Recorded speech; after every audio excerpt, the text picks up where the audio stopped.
अरहत वाङ्मय में कहा गया है,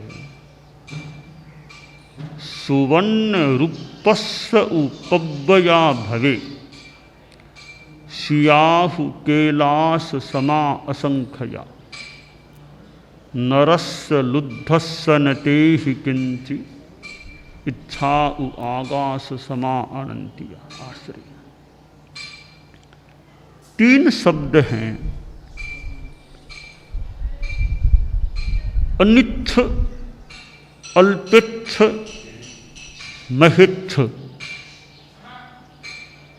अनिच्छ वह होता है जिसके कोई इच्छा, लालसा, आकांक्षा, कामना नहीं होती, इच्छा रहित, वह अनिच्छ होता है। और अल्पेच्छ वह होता है जिसकी इच्छाएं अल्प होती हैं, सीमित होती हैं।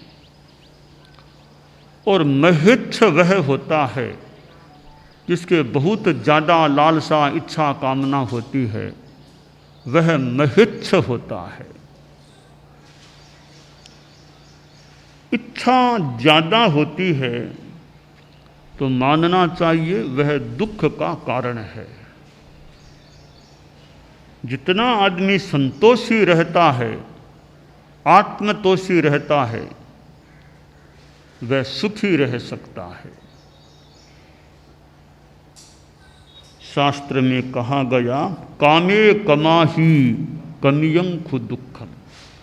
कामों का अतिक्रमण करो, कामनाओं का अतिक्रमण करो, दुख अपने आप अतिक्रांत हो जाएगा। कामानुवृद्धि प्रभवम खु दुखम। दुख पदार्थों की आसक्ति से, अनुवृद्धि से उत्पन्न होता है। एक आदमी के पास सोने के पर्वत हो जाएं, स्वर्ण पर्वत, बड़ा विशाल पर्वत,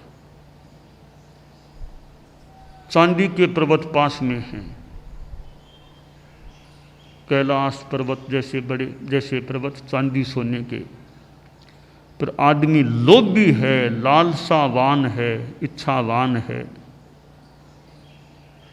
तो उसको उतने से भी संतुष्ट नहीं होगा कि और चाहिए, और चाहिए, इतना ही मिले और चाहिए। इच्छा आकाश के समान अनंत है। आकाश का कोई और छोर नहीं होता, कहीं अंत नहीं, कहीं प्रारंभ नहीं आकाश का। तो इच्छा भी अनंत होती है, ज्यों ज्यों बढ़ाएंगे बढ़ती जाएगी, बढ़ती जाएगी। बस इच्छा पर ब्रेक लगा दें, संतोष धारण कर लें, तो फिर इच्छा कंट्रोल में रह सकती है। छाया को पकड़ने के लिए दौड़ते जाओ कि छाया को पकड़ूंगा, या छाया को मेरे से पीछे करना है, पकड़ के पीछे करूंगा। दौड़ते दौड़ते थक जाओ, छाया तो पकड़ में नहीं आ रही है, तो दिशा को बदलो, छाया पीछे हो जाती है। छाया को पीछे करने के लिए दौड़ लगाने की जरूरत नहीं, मोड़ की जरूरत है। मुड़ जाओ तो छाया पीछे हो जाती है। इच्छा है, इच्छा की ओर आगे बढ़ो तो बढ़ते जाओ, इच्छाएं और आगे बढ़ सकेगी। इच्छा पर कंट्रोल कर लिया, फिर इच्छाओं का आगे बढ़ना मुश्किल हो जाता है, समाप्त हो सकता है।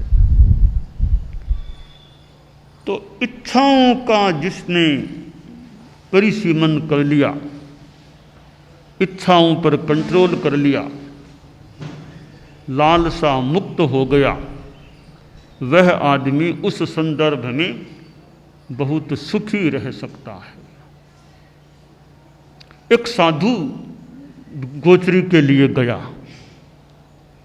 हमारे संत लोग भी बैठे हैं, गोचरी के लिए गया और भोजन मिल भी गया, जो अपेक्षा थी वो भोजन मिल भी गया।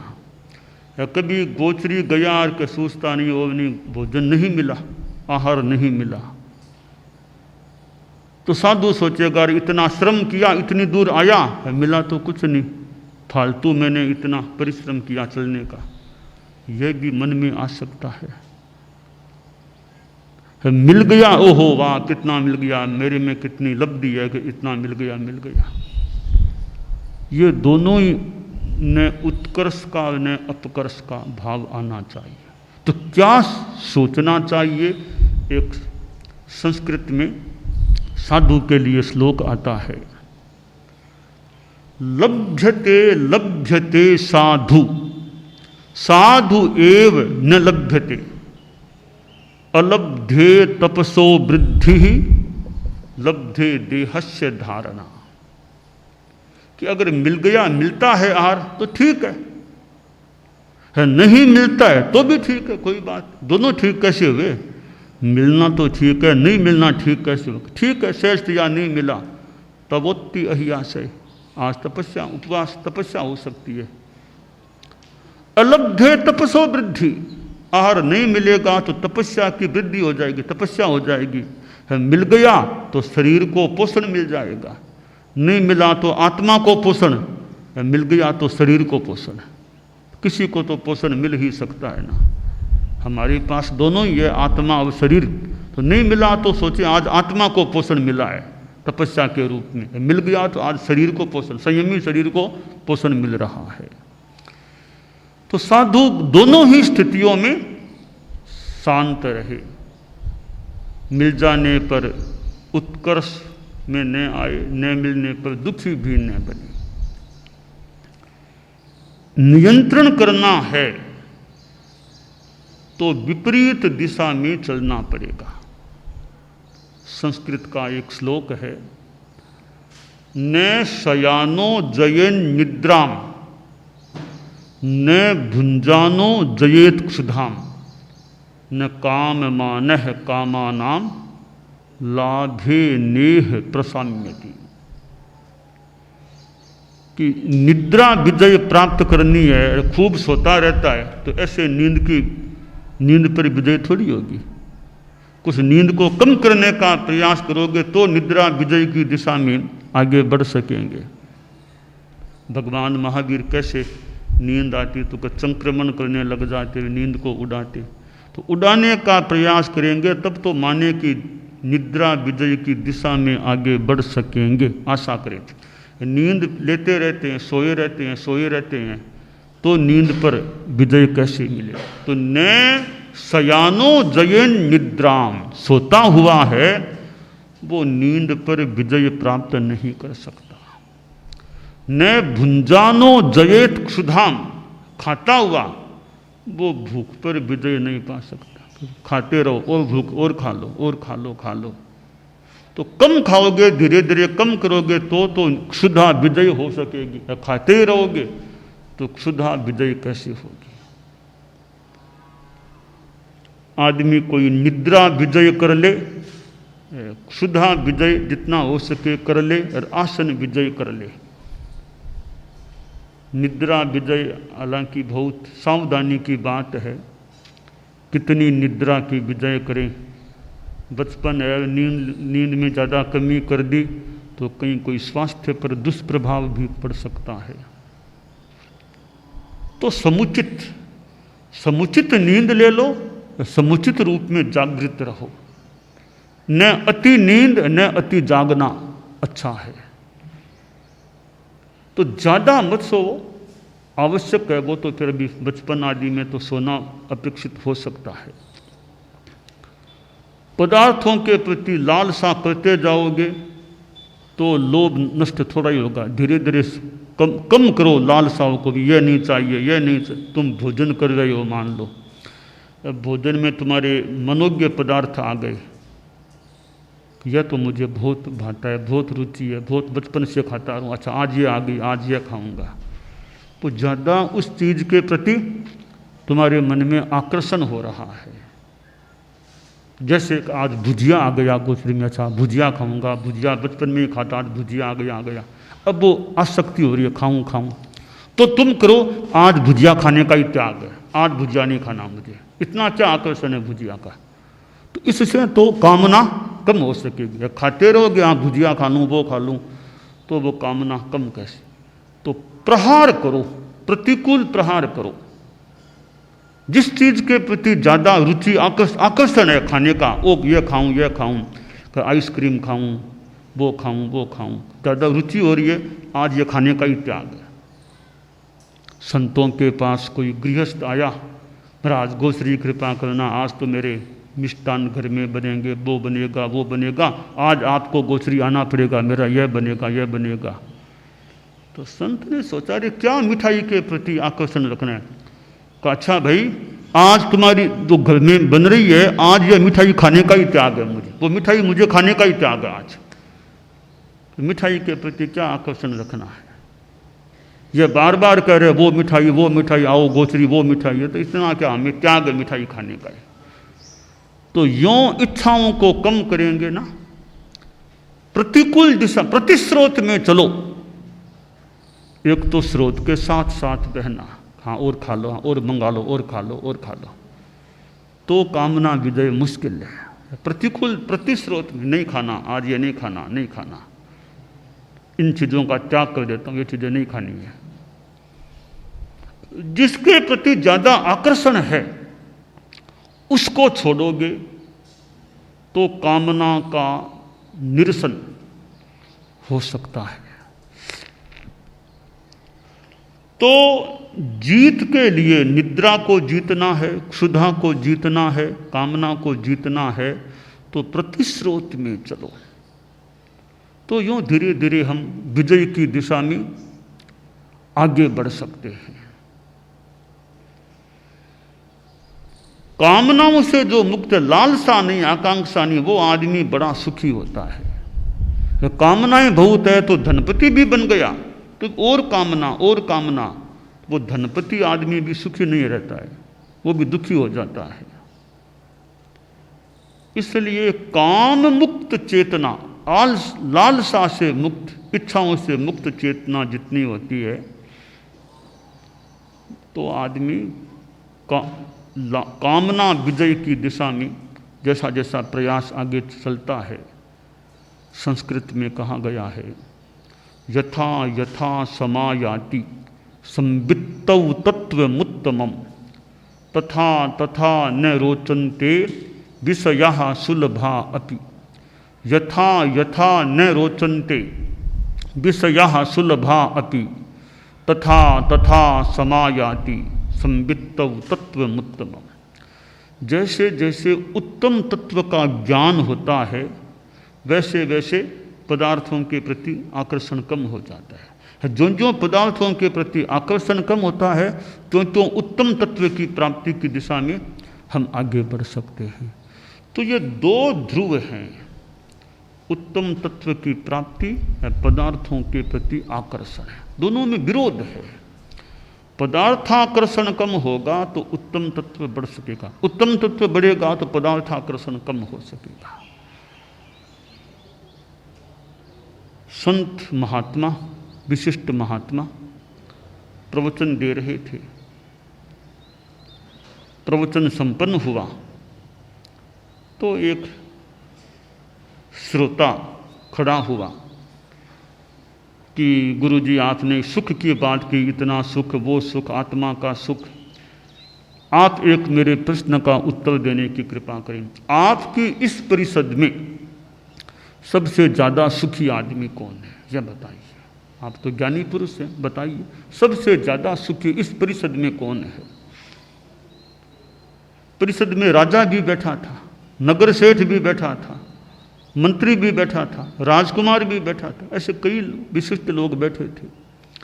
महात्मा ने कहा, रे इस परिषद में सबसे ज़्यादा सुखी वो अंतिम पंक्ति में मेरी अंगुली के सामने जो एक युवक बैठा है ना, वो इस परिषद में सबसे ज़्यादा सुखी है।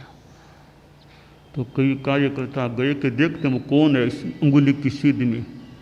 तो जैसे अंगुली थी उसके हिसाब से जाकर अंतिम पंक्ति में एक युवक था, उसको लेकर के आए महात्मा के पास। तो महात्मा जी यही है क्या वो सबसे ज़्यादा सुखी? हाँ यही है, सबसे ज़्यादा सुखी इस परिषद में यही आदमी है। तो आसपास के जब यह बात सुनी कि यह सबसे ज़्यादा सुखी है, वो फटे हाल बेचारा आदमी था, कपड़े फटे हुए थे एकदम, वो स्नान भी बढ़िया नहीं किया हुआ था, साधारण सा आदमी था ना। आसपास थोड़े हंसी के फव्वारे छूटने लगे कि महात्मा जी ने किसका नाम, किसको कहा है कि यह सबसे ज़्यादा सुखी है? यह तो हमारे गांव का भिखमंगा टाइप का आदमी है, इसके पास न कोई व्यापार है, न धंधा, न नौकरी, ऐसे ही काम चलाने वाला आदमी है, इसको सबसे ज़्यादा सुखी बताइए। तो प्रश्नकर्ता फिर खड़ा हुआ कि महात्मा जी मैं समझ नहीं पा रहा हूँ आपकी बात को, सबसे ज़्यादा सुखी आपने इसको बताया, हमारे गांव का साधारण से साधारण आदमी है ये तो। हाँ, आप राजा का नाम लेते सबसे ज़्यादा सुखी, इतना ठाट बाट साम्राज्य, आप मंत्री जी का नाम मानते, मंत्री जी हमारे राजकुमार है और ये लोग हैं, इसको क्या आपने कहा सबसे ज़्यादा सुखी है? महात्मा जी बोले मेरी दृष्टि में तो तुम सब में, इस परिषद के लोगों में सबसे ज़्यादा सुखी वही युवक है। तो महात्मा जी ठीक है, हमारी समझ में नहीं आ रहा है। तो देखो बताता हूँ। राजा से कहा कि राजन आप तो पूरे सुखी है ना? कि बाप जी क्या सुखी हूँ, आए दिन तनाव रहता है, आज वो समस्या, आज वो झगड़ा, आज वो चोरियाँ, आए दिन समस्या रहती है, शांति से सो भी नहीं सकता मैं तो मैं कोई सुखी आदमी नहीं हूँ, बड़ा तनाव में रहना पड़ता है। अच्छा, तो मंत्री जी आप, मैं तो राजा के साथ ही हूँ ना, तो जो समस्याएं राजा के, तो मैं तो और ज़्यादा समस्याओं से जूझता हूँ, तो मैं तो सुखी नहीं हूँ। राजकुमार आप सुखी है? मेरा सुखी क्या, मुझे तो उत्तराधिकार की चिंता लगी है, मुझे उत्तराधिकार मिलेगा या नहीं, किसको सौंपेंगे, इस बात को लेकर बड़ा मैं तो तनाव में हूँ, क्योंकि कई कल्पनाएं आ रही है, किसको देंगे, किसको सौंपेंगे। तो मेरे मन में है कि मेरा नाम आएगा या नहीं उत्तराधिकारी के जब नियुक्ति होगी तब, तो मैं तो सुखी नहीं हूँ। नगर सेठ से कहा, सेठ साहब आप सुखी? कि बाप जी क्या सुखी है, आए दिन रेड पड़ती रहती है, मैं तो बड़ा परेशान हो जाता हूँ, कोई सुखी नहीं हूँ। तो महात्मा जी ने फिर उस युवक से पूछा, भैया तुम सुखी हो? अब परम सुखी हूँ, परम सुखी, कोई चिंता नहीं, तनाव नहीं, दुख नहीं, बस जो व्यवस्था मिलती है, जो खाना मिलता है उसमें संतुष्ट हूँ, तो रहने को झोंपड़ा सा है उसमें संतुष्ट हूँ, कोई आकांक्षा विशेष है ही नहीं, बड़ा सुखी जीवन है मेरा। तो देखो ये सुखी है। यह सुखी क्यों है? कामना को छोड़ दिया, इसलिए यह सुखी बन गया। आप लोग जो गृहस्थ हैं,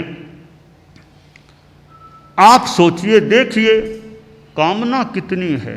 अगर आप व्यापार धंधा वो करते हैं, उद्योग में हैं कि और आर्थिक विकास, और पैसा बढ़े, और पैसा बढ़े, समाज में नाम मेरा और ज़्यादा बढ़े, ये भी आकांक्षाएं हैं, तो ये आकांक्षाएं भी परम सुख में बाधक हैं। मेरा मान सम्मान हो, नौकर चाकर सब मैं आऊँ तो हाथ जोड़ के खड़े रहें, हाथ जोड़े मुझे, ये भी आकांक्षा है। तो जितनी ये लालसाएं आकांक्षाएं हैं, उतनी मानो दुख की स्थिति की तैयारी या दुख की स्थिति बन गई है।